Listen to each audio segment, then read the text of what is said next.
Abraham gala saga gala ibbala majalaqbe nama biya kana kuntu qabala da janna abi talib akaka rasul rabbi akali ma kunte janna sila baya kabaja budda fi ulfina budda kenne fi Abraham firashi rayote sise nami mala dewa sulade firashi ragabwe wajin tama tae hase ju ega wajina se kodde aba talibi wa Abdul Muttalib gala ko raake janna sila baay'ee nama kabajamaa nama guddaa natti fakkaate amma garuu nama xiqqaadhaa ta'uu si argee maaliif jenna anqaabaa guddaa isin amanteeffattan kabajaa guddaa qabdaniifan jissuu dhufe ati waa'ee gaalaa nagaa fudhaa jenna Abaa Xaalib jecha ajaa'ibaati gizee sanatti Abaa Xaalib islaamummaa fuuldura nabiyyi rabbii dhalanne sallallahu alaihi wasallam bar jedheen kaabaatti jissuu dhabdu rabbii isa tiksuu qabaa jedhe Kaabaa disudatu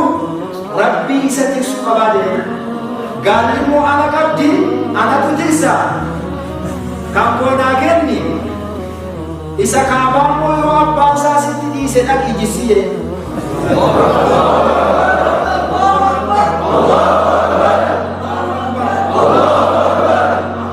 kaabaa kana jisite jettee nafran dhaabbatu jennaan sitti dhaabbatu jedhe yoo abbaan isaa jisuu siyya gadi jisita Yogan ini yusirlah untuk gade.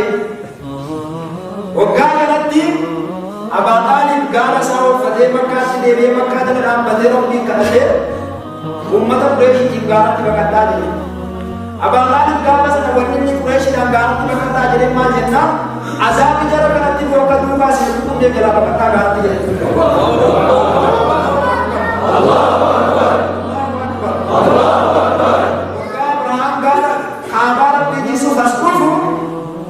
Rabbi azab sabila tiga kisi Rabbi Qur'an baca kepada mereka. Kalesa Rabbi karena Rabbi narkanin jalan. Apa itu karena Rabbi pun agama mengajar. Rabbi itu ada Rabbi kau. Inna lillahi ibadah. Rabbi nas kisah kau tak akan kabar Rabbi karena Rabbi ada. Umni kan itu. Rabbi dibahas. Rabbi fakir dan mampu. Asmarlah galah antar Rabbi dikasih. Nagasa ni nagar itinose Abraham kan jirde bole motumba kan saati se kan berabar baca dabe nake isa kan saati mana satu debi kutu nawalami pakai di rumah Allahu Akbar Allahu Akbar Allahu Akbar Allahu Akbar masjid kabajan sabudam gana mate ke duetu mana Rabbi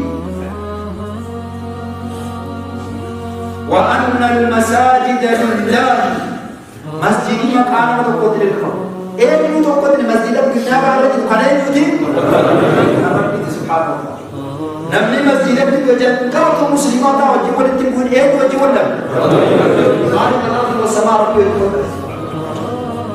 namni Rabbi lolen mo injifatnya kan Rabbi lolen injifatnya